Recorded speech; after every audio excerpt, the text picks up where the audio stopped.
Hello and welcome back to the studio. This week I take inspiration from two Bob Ross classics, combine them into a single painting. I show you step by step from the initial drawing, transferring it to a canvas, and then step by step I create the whole painting from start to finish. We'll have a little field trip for some inspiration along the way.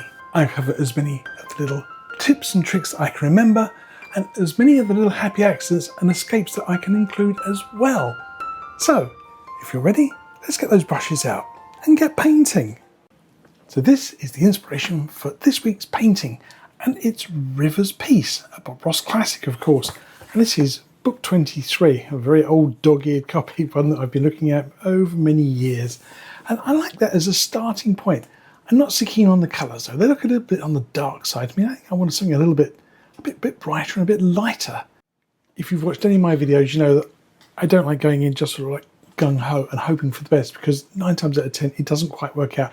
And I take a little piece of paper, and I think, as you can see, I've divided my painting into equal thirds. And this is a little bit of a classic, so that you have these areas which are called hotspots, and it's really sort of somewhere where I might be drawn to. Now, in Bob's painting, he's got his big tree sort of pretty much bang on, sort of just the right of centre, so pretty much on that hotspot there. I don't think that's a bad idea, but I'm not sure I want the tree back there. I think I might want maybe something like a little waterfall, something like that. So, and I want that sort of coming forwards, or maybe to the other hotspot there, maybe another little waterfall. So something like that.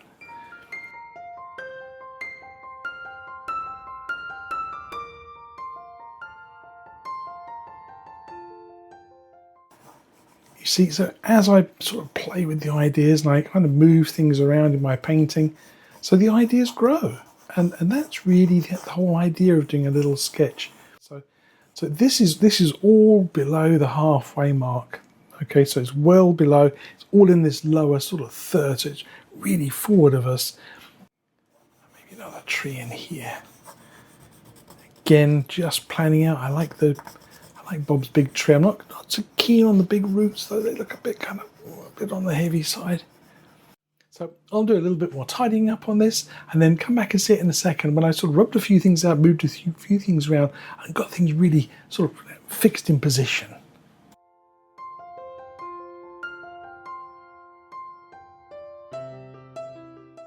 So here's my finished sketch. A little bit rough and ready still, but it's okay. It is only a sketch. I now have to get this onto a canvas, and you could use a pencil and sit there and draw it all out, but I prefer to use a brush with a little bit of odorless thinners and a colour, maybe sienna or something like that, and just actually draw it onto the canvas with a brush. So here's my canvas ready set up. I've got my small round brush, a little drop of odorless thinners, just a tiny drop, doesn't need to be very much. As I mentioned, I've got a little tiny drop of dark sienna on a palette, and you can see this is really nice and runny. And this is what I'm going to sketch with.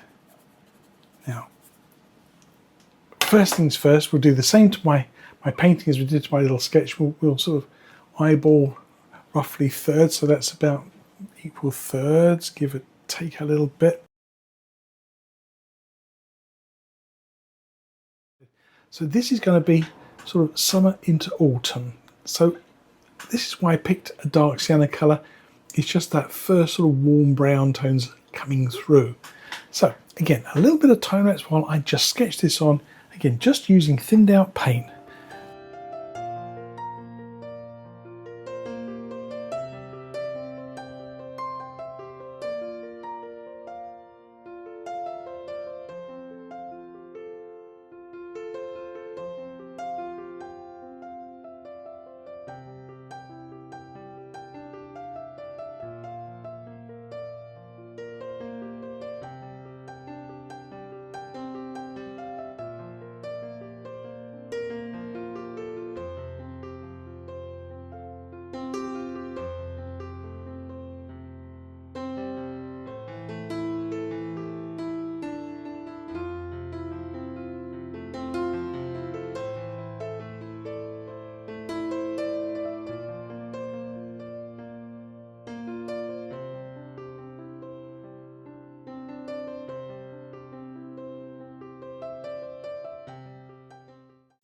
So over the last half an hour, 40 minutes or so, you can see how my sketch became the underpainting.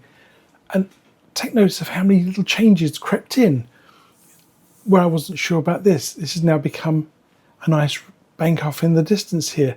I wasn't sure if this was a river that was going to go off over here or over there. But in the end, I decided just let it sort of run out over here somewhere behind this bank. And you saw how many times I painted and repainted this little waterfall just to get the scale right, the position right. And I lost the other little waterfall in the background. Just one too many little details, a little too fussy for my taste. And you also saw how I really made this tree a little bigger, and a little bigger again. And I kept growing the size of the tree until I got it to the proportion I thought would suit very well with the tree and the waterfall and the rocks in the foreground. So you see, all the big action happens in that lower third. And in the distance, everything gets much smaller, much finer, much lighter, less detailed. I'm really pleased with my underpainting. I could almost put a frame on this and hang it on the wall and call it done. But I think it needs a touch of colour. And that's the next thing to do. Mix up some colour. And by the way, I'm doing this as a wet on wet painting, just like Bob would do. So I'll be covering up some of this with a little bit of liquid white. But don't worry, we'll still be able to see it. So that's the underpainting completed. And as I mentioned, this is one of the most exciting parts of the whole process. Going from a sketch straight out of my head onto a canvas using some dark sienna and a drop of thinners. But do take care. You see, I have a failing, which is that I tend to paint with my arms sort of getting tired. As I go across, my arm tends to fall. So if I look at the point here and then put a little arrow over there, look how everything is sliding downhill. Yeah, I know, it's just one of those things I do. But recognise in your own works, if you have a propensity to have everything sort of sloping downhill, then maybe think about squaring things up. So I'm going to actually lift this bank up in the background bit here, or at least I'm going to come across in several different sort of levels and have them dropping down rather than everything sloping downhill. As you can see, that little pencil line there is level with the bottom of the canvas, and even the water's all heading downhill. So be aware of these little things. That's a real top tip for you. So for the background, I'm going to be using some liquid white, very thinly applied. But if you don't have that and you're, say, working with water mixable oils, you can also use a tiny, tiny drop of linseed oil, just a smidge, to wet the canvas, and then apply a very small amount of titanium white. Work it well in. Again, you just want to be able to see the background image that you created, and it should just be visible. So I'm going to apply the Bob Ross liquid white very, very sparingly. And I'm going to do just the background up to about this level first. Then tomorrow I'll come on and I'll do the midground and the foreground. Very exciting, isn't it? So this is the product I'm going to be using, Bob Ross liquid white oil paint. This is a wet on wet oil painting technique, and to apply this to my canvas to make life a little easier, I keep some in a little airtight pot. I keep this in the freezer incidentally. It just chills my paint, never actually freezes it. It means that it stays sort of nice and liquid. As you can see, it's sort of like a soft, wet sort of cream. And I'm going to be using a very old Bob Ross landscape brush to apply it.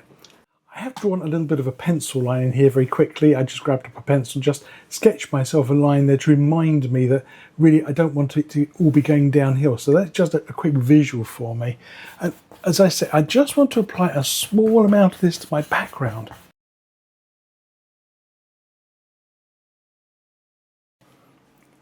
There.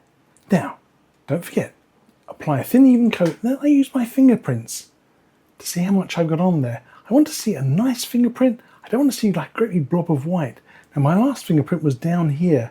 You can see it's a little bit under there. And these are not too bad at all. So I need a little bit more in this area.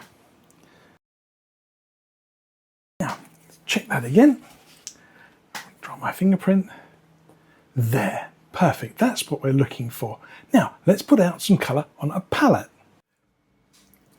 So the inspiration for my colour palette is this painting, At Dawn's Light, also from the same book as the other painting. And you see it's got this lovely glow, a lovely peachy salmon colour, and a little bit of a bluish grey colour here on the side. I really love this combination of colours, but I want this for this painting. So I've looked at the colours, and that's what I put out on my palette. These are Bob Ross branded paints I'm using, but you use whatever colours you have to hand. bright red, cad yellow, yellow ochre, alizarin crimson, and a little touch of Prussian blue. And the first colours I want to do is to work out a nice sort of orangey colour, a little bit of cad yellow and some bright red. I'm going to carry on using that liquid white brush because I want this to be quite a pastel sky. If I wanted a really brilliant sky, a really strong coloured sky, then I would dry clean my brush completely. But this time, as I say, pastel skies are what I'm after. You see the bright red and yellow make a lovely sort of orangey tone. Now, next thing to decide is where is the light coming from? Up here, over there, or over here? It could even be coming from dead centre, couldn't it? Coming from the background. So you have to make some decisions early on. And I think I would like the light to be coming in from this side, maybe coming in behind these trees, maybe throwing sort of some nice light this way, maybe up here onto the bank, a few little pops of light. I'm just sort of visioning this in my mind's eye. So I think I'm going to have my lightest area, or the golden colour over here on the side. Now, there might obviously be some trees in the way and all sorts of things, so you kind of got to ignore that happening.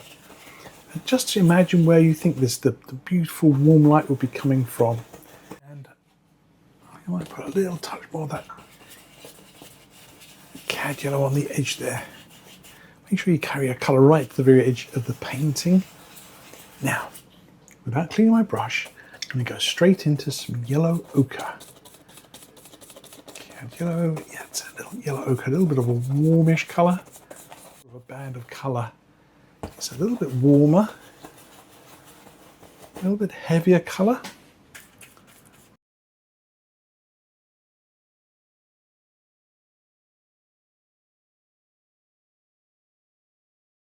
Now, time for a top tip. This is something you should be really careful of. It's a change of colour happening behind an object. In other words, lovely golden peachy colours over here, and then moving to blue-grey colours the other side of this tree. And that tree is going to cut right through, and you're going to have a painting of two halves, and it looks a little strange. So if you're going to do something like that, make sure you carry some of this colour through to this side of the tree, or make sure some of this colour gets to the other side of the tree. Otherwise, it can end up looking a little weird. So I'm going to make sure that I carry a little of that colour there. Okay. I'm going to just tone this in. I may even put a little bit of this colour down here in the water, just to tone it up. I'll come back and do something more with that, but I just don't want to leave it completely blank. Okay, so I've got a clean brush. I took a little bit of my crimson colour and my blue together. I made these lovely purpley colours. I think that's going to work better. Now, I've got to be careful here because obviously I could end up creating a more problem again on my canvas. That's quite a strong colour, isn't it? I think I'll dry clean my brush a little bit. I want this to be pastel. I don't want this to be a really kind of strong colour. That's really strong, isn't it? Yeah, I think I'll give that a bit more of a dry clean. Now, these things happen sometimes. You're going to have to work with a little bit of fluff. Whose fluff is that? That's Henry Cat. His fluff gets everywhere. Now, if that colour's too strong, what could we do? Well, I could try and take it off. I could try putting liquid white on top of it, but my favourite is to always add a little tiny touch of titanium white. Liquid white, well, it just makes it more mushy and soft. So let's put some titanium white on my palette as well. I put some titanium white on my brush, maybe a little more. I'm going to just tone this right down. The other thing is, toning it down means it actually probably won't react quite as much with this yellow colour. So I'm not too worried. I'm going to be having trees through here, so sometimes you can just get away with these things.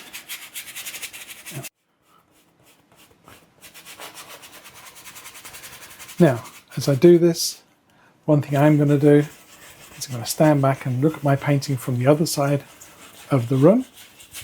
Make sure that I like what I'm doing. Make sure I like the direction I'm going in. And that's probably one of the key things to remember to do is, as you're doing your painting, remember, take a step back, across the other side of the room, you see your painting very differently. When you're really up close to it, you can't always tell exactly how things are going. I think I want to increase the intensity of brightness. I really want this to be a little whiter, a little brighter over here. So I just grabbed another paintbrush. I got several on the go, but obviously, you may not have as many brushes to hand, so you're going to have to stop and wash a few brushes. But I'm lucky I've got a few more to hand here. So I just want to put a little bit of a glow on this side of my painting. I just want to brighten up this edge here. There's a tree growing through here. This is going to be able to break up this a little bit more. Just drag that through. Create some nice rays of light maybe.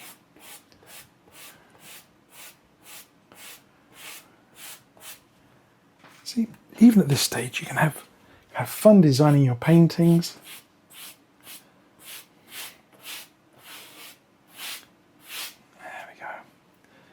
Get that light to go through there.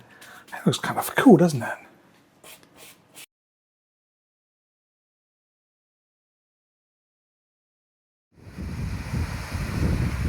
I couldn't quite find a waterfall, but maybe this will do. It's a weir, a man-made structure at Bateman's, and that's the house that was owned by Rudyard Kipling, the man who wrote Jungle Book, amongst many other wonderful works of literature.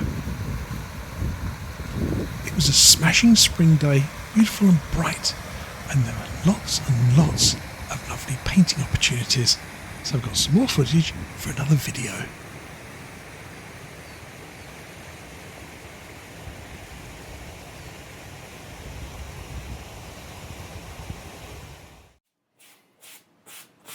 I think it's make sure they all go from the same spot.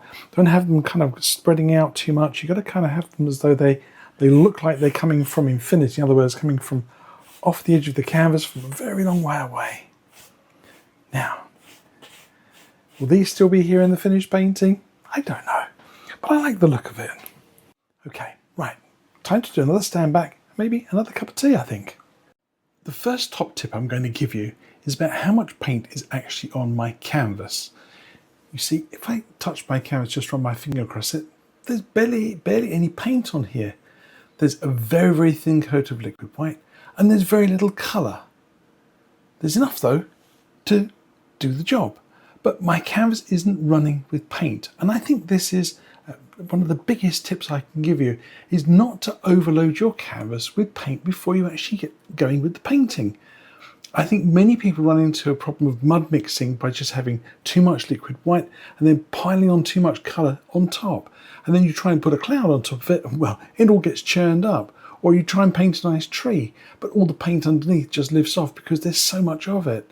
So that top tip, apply as little paint as possible to get the background done.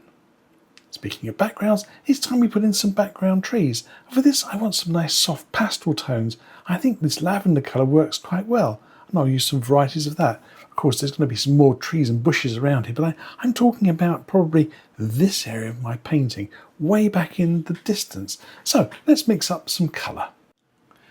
I'm going to take a nice sort of blob of my alizarin crimson, and to that I'm going to add a much smaller amount of Prussian blue. I just want a nice soft lavender colour here. Maybe a little bit more to the crimson side, a little bit more pinky. And I'm going to add a good amount of white into that. And this is one of my small Bob Ross number 3. I think it's a number 3 fan blender. Yeah, it looks like it. And I'm going to load just the corner of my fan brush with a small amount of paint. Now I want to work in these background areas. I can just about make out some tree shapes in there, and I'm not too worried I can put those back. But the stroke I'm going to be using is like a little ticking stroke. And let's have a little dab here and see what comes off my brush. Checking my colours and just literally using the corner of my brush just to kind of press. Just a little flicking action. Is that bright enough? I think it could be a little darker. So you see I will work back towards my darker colour here and maybe pick up a colour here which is a little bit darker. There we go. Let's give that a try. this is the colour I need. It's just dark enough to show up, but not overly dark. And say these are background trees and bushes, and I don't have to worry too much about sort of painting a particular sort of tree. I can just literally just scrub in the foliage that I need. Whoops, I changed corners there. I got into a darker colour. Never mind. Blend that off. And we'll just incorporate that into our painting. I might lose my tree, then you can always pick up a baby wipe and just wipe off the excess. And as I come forwards and around the corner here, so I'm going to increase the darkness and I'm going to change the colour a little bit. I'm going to start working maybe a little bit of yellow and green into this colour and see if I can get a nice little bit more variety here. Remember, this is sort of late summer going into early autumn, so I want to get a few little golds and greens in there as well. But next I think I'll drop in a few tree trunks. A little bottle of linseed oil here. I take just a little drop of linseed oil on my brush and I just work it through the bristles. And I do this at the start of the painting session. So this has been sitting here soaking for about 20 minutes, half an hour at least. And what happens is it softens the bristles and it conditions the brush. Okay, you got to kind of wake it up with a little bit of a sip of some linseed oil. Okay, that's my top tip. So I just want to lay your brush on its side and roll it gently through the paint. And that wants to be glossy. Okay, nice and glossy, not just watery wet. Now, hold your brush well back and paint just with the very, very tip. Just want to just drag it through, and you see how fine you can paint. Get a little darker.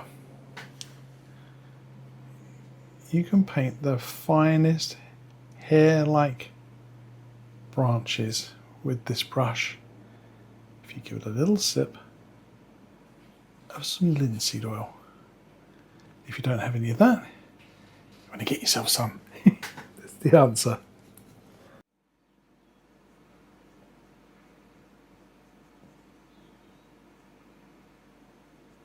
There, right, background done. Let's move on. Let's add a little more colour to our painting.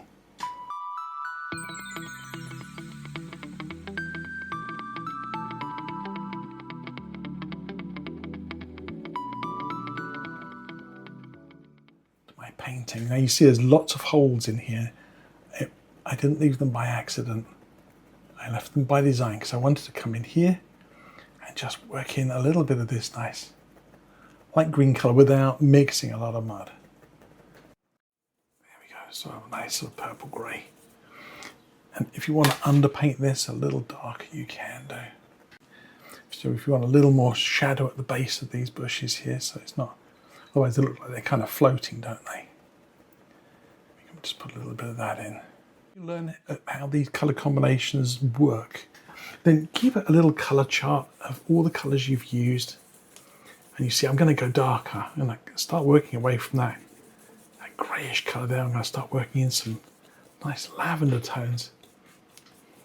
What are you after, Henny? You want to get into the paint drawer? Oops. There you go. Henry Cat has got a favourite drawer in my studio where he likes to go and poke his nose. It's the same drawer. And nothing changes in this drawer, but he likes to go and check it out. Any of you who have cats know exactly what I'm talking about. I'm just going to go, and this is just a funny sort of weird purplish sort of colour. Again, it works great for sort of undergrowth. And I'm going to just scrub this in. My rays of light have all disappeared. And again, this is kind of going down to a riverbank. So I'm going to be putting in some grasses and things down in here, but I want to just block this in. Okay, let's put some more sticks and twigs in. I think I might use a dark colour, probably some dark sienna for this.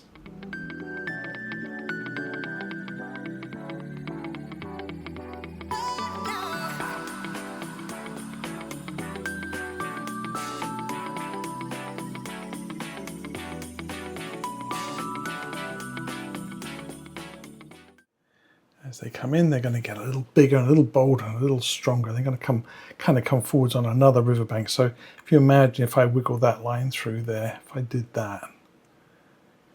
Okay, so this is a new riverbank. So this is in the background, and this is in the next layer forwards, if that makes more sense to you. So this is further back and this is closer.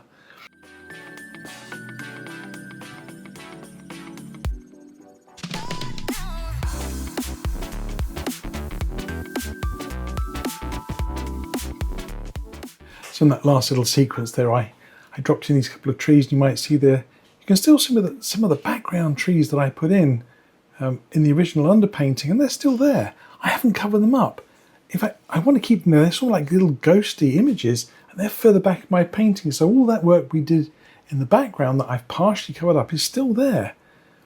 But I want to add a little pop of light to this tree, and this is where having a second fan brush is useful. So I'll keep this for my darks, and I'm going to add a pop of light with this brush. As I say, it's another Bob Ross fan brush, and I want a nice sort of bright golden colour. I'm just thinking about the light streaming through here, and I'm going to be going into some cad yellow, try and get away from that green, a little touch of red, not much. And again, just thinking about kind of getting that brightness back through the autumn colours, a little touch of white, maybe not too much again. Yeah, a touch more of that yellow colour. And you see I've mixed up a whole bunch of colours here. And again, I'm not sure if this is going to be the right colour, but I'm sort of thinking this tree sort of got some nice light coming through. And I'm going to just try a little bit of this.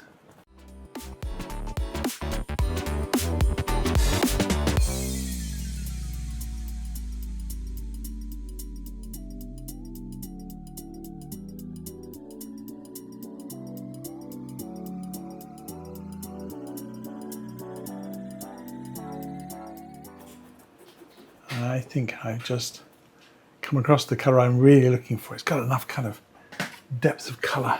It really shows up. And just take that colour, just sort of smudge it out, rub out the bits you don't want. Whew, there's a nice little pop of light there. I may even come in here and put in a little bit of dark sienna into that, just to kind of darken it down a little bit more. But you see how my painting's progressing here from darker, lighter, lightest, okay, all the way over. And should I put some of this colour in over there? What do you think? See, this is kind of a focal point on a 1/3. Okay, that 1/3 line there. And this is the next focal point. So if I throw this colour in over here, it may just kind of like be too much. Okay, so I'm going to have this on a third and this on a third. And of course, my little waterfall, that comes on a third as well. So I'm kind of creating a visual box here for you to look into. Kind of fun to play with paint and to see what you can do. And I might put on maybe some little orangey colours down here on the ground as well. Okay, let's move on. Let's paint another tree over here. And again, a little darker. I got a little ahead of myself there. Before I start putting trees in here, maybe I should do this bank first, because if I put paint along here and I want to plant a tree here, I want to actually get that area done first. I'm going to just darken this area up a little bit. And I'm going to use some dark sienna. I know it's got a little bit of white in it, and a little bit more purple. Again, these are sort of odd combinations of colours, and to your eye it may look a little strange, but these are colours that I've used elsewhere in the painting and they work really well, so why fight against it? Again, I've used sort of dark sienna colours with purples before, and they really just add a lovely warmth to my paintings. And as you can see here, I probably need a bit more dark sienna in there, but you see it produces this almost sort of chocolate brown colour with a bit of a purplish tint to it, so kind of nice for a mid-range. Let me get some dark sienna on my palette and carry on with this.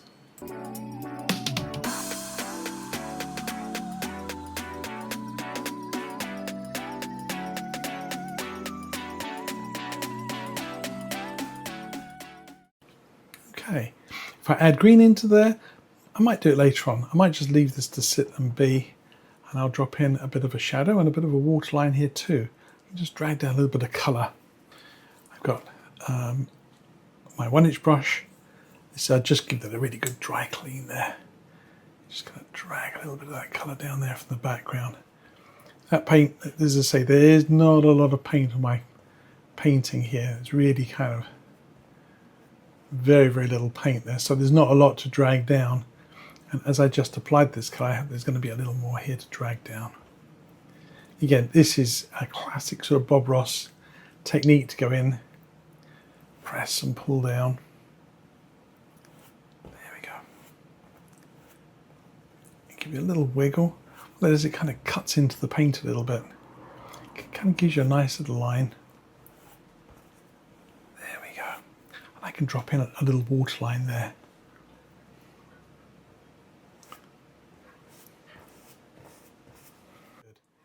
Wipe my knife off. Just rub your knife into that paint. You want a little tiny bit. Little tiny bit. Maybe just a hint of something back there. Keep it really subdued though, not too bright. Same here, just when I come in.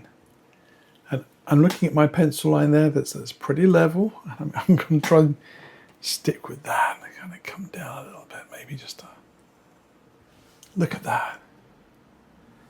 Just that simple touch of colour there. Just drag something down, drop in a couple of water lines, and suddenly look at that. We got our far distance and we got our midground all done. And I might come in and put a few little pops of green in there later on. Okay, let's do it now. I'm going to get the edge of my palette knife.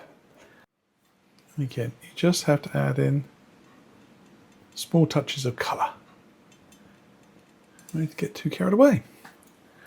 As I say, I can always add more. Getting rid of it can be more of a pain though. Go back into some of my purple tones. I put this sort of dark purplish sort of colour on here too, but I want to just kind of come back in here and darken this up a little bit more. Maybe even go a little bit more to the blue side. Might be fun. A little more blue into it. See, so I'm still bumping into these kind of colours that I've used before. Yeah, see a tiny bit of blue in there, kind of just gives a real little sense of extra depth of colour. I think maybe even a touch of sap green and blue. And these are what I call filler trees or filler bushes. All they have to do is just kind of occupy a space in my painting. And you're desperate to try and save one little blade of grass, you risk losing the rest of your painting. And I'm guilty. I have done it myself. I've painted around something just to kind of preserve it. And kick yourself, don't you? You kind of think, gosh, whatever did I do that? Now I'm going to let that kind of run out a little bit pale at the background here because all these light beams coming through here, I guess I want them to look like they're sort of catch the edge of this and look a little bit transparent and thin on colour. There we go. So kind of like that, kind of like it's sort of floating there and catching the light as it comes through. And if you think about light beams coming through here, we got the suggestion of a few light beams. You want this to be a fairly sort of sharp edge. In other words, you're going to go from dark colours in here and then a beam of light above it just cuts right through. So I just masked in my lovely dark colour. Time for a tree trunk. And for that, I'm going to use a filbert.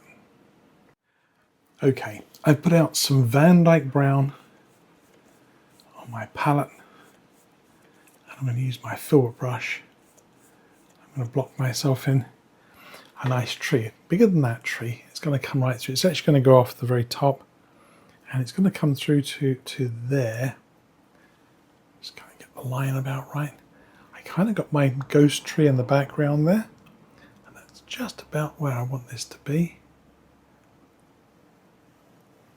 Now, a couple of questions you should be asking yourself right now. is, well, the first one is, why didn't I highlight any of this? Shouldn't I have put some highlight on there first?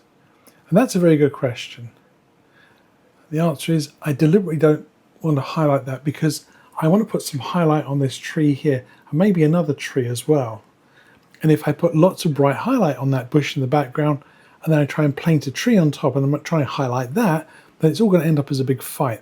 But if I keep this a little bit darker and subdued and then put in maybe 2 trees in here, maybe something in the foreground, some little grasses catching a bit of sunlight coming this way, they've got a nice dark backdrop, something to show up against. Plus I might want some nice foliage on this tree. I don't want it to have to fight with what's going on down here. So again, you have to think a little bit in advance. You have to think like a chess player. If I do this move, what's going to happen? What's the consequences of doing something? And probably the second question is, if there's a lot of green paint down here, why didn't you just scrape off some of the paint? And the answer is I forgot. Because that's something I normally do. I'll take a palette knife and I will scrape out any heavy paint that's going to impede my ability to paint a nice tree trunk. So I'll just scrape off that paint, and I forgot to do it. There's no problem, you see, easy to repair. So kind of a nice tree, got a little bit of a lean to it. I've got to be careful if I do another one, I don't kind of let that one lean either, because you end up kind of everything kind of toppling over in here if you're not careful. I forgot, didn't I? Okay. I don't want to overload this part of my painting, so I'm going to put a few nice little branches into there like this one, but obviously Van Dyke Brown. And if you use this sort of a template, then you'll get some nice tree shades without having to worry too much. And here you can also see the reason why I really didn't go too crazy with the highlighting on these lovely orangey trees here. I didn't want to have to paint across a whole bunch of highlight easily without picking up a lot of other colour. Okay. I've forgotten how many top tips I've given you, but this is, let's call it number 4. Don't lose control of your palette. After a while, it's kind of inevitable that you're going to end up with lots of colour all over the place, and you can end up in a real pickle. And there's nothing worse than having a palette that is in such disarray that you can't see where you've made your last colour. And every once in a while, I suggest you stop and you tidy up. You put colours back where they belong, or you get rid of colours that you don't need anymore. But stop, tidy up your palette and get rid of some paint and give yourself a nice open working area again. So that's my top tip. I did a tidy up. Okay, so I've tidied up my palette. I got a baby wipe on it and give it a nice wipe. Incidentally, this is a product called Reynolds Freezer Paper. It's a plastic coated paper, exactly the same as the plastic coated paper that you have to spend a lot of money to buy one of those fancy art palettes from the art shop, disposable. Same product, identical, but for a fraction of the price. And you'll see links to everything I use down in the description below. So go there and have a look around and see if there's anything you want. Find the best price. Do yourself a favour and get yourself a bit of a discount. Right, let's make a nice marble mixed colour. I want to highlight the side of my tree trunk. I'm going to take a little bit of dark sienna, a little white, maybe a little bit of yellow ochre. Okay, a touch of Van Dyke Brown. And you'll notice I put my darks on the outside and lighter tones in the middle, because I like to pull my colours to the left and to the right, and I get a nice mixture. If I put the two darks together, then they just run into each other straight away, and then you just end up with like a chocolate brown colour. And you can either apply highlights to your trees with a palette knife or with a brush. I don't really mind which. I'm going to use a palette knife today. Get a little bit of colour. You decide how you want to do this. You can use a palette knife, you can use a brush, whichever you want. You might think, well, I fancy a little bit more of an orangey brown tone. Yeah, let's put a little orange in there too. And what's the worst thing that could happen? You put a colour on here, you think, oof, it does not work for my painting. And you simply pick up a knife and scrape it off and you go again. Bit of an eye popper, but I like it. I like it. I think I prefer these colours to some of the brownish colours I was making just then. Okay. Let's not fool with these anymore. Let's put a little bit of highlight, a little bit of foliage on here. And I think just not much, a little bit sparse, I think. Mixtures, dark sienna, and some of the orange colours as well, maybe even a little yellow ochre. There we go. Some fine foliage in here. Again, don't kill all the colour, don't add too much weight to this side of my painting. Remember, these trees are losing their leaves, and I want it to be a little bit threadbare through here. Any little sort of blunt ends that I want to cover up, I can add into. So, I'm going to do the bare minimum on here. I'm going to put all the weight over on the other side in a moment. I want to finish this section up before the liquid white dries out too much. So there you have it, part 1 of 2. I got the fingers wrong, didn't I? Part 1 of 2. I can't count, but you get the idea. Next week, we'll carry on with our painting and developing that foreground, the waterfall, the big tree on the right, all those lovely extra little details I want to include in the background. So don't miss it. In the meantime, there's some more lovely videos for you to watch coming right along. Happy painting, people.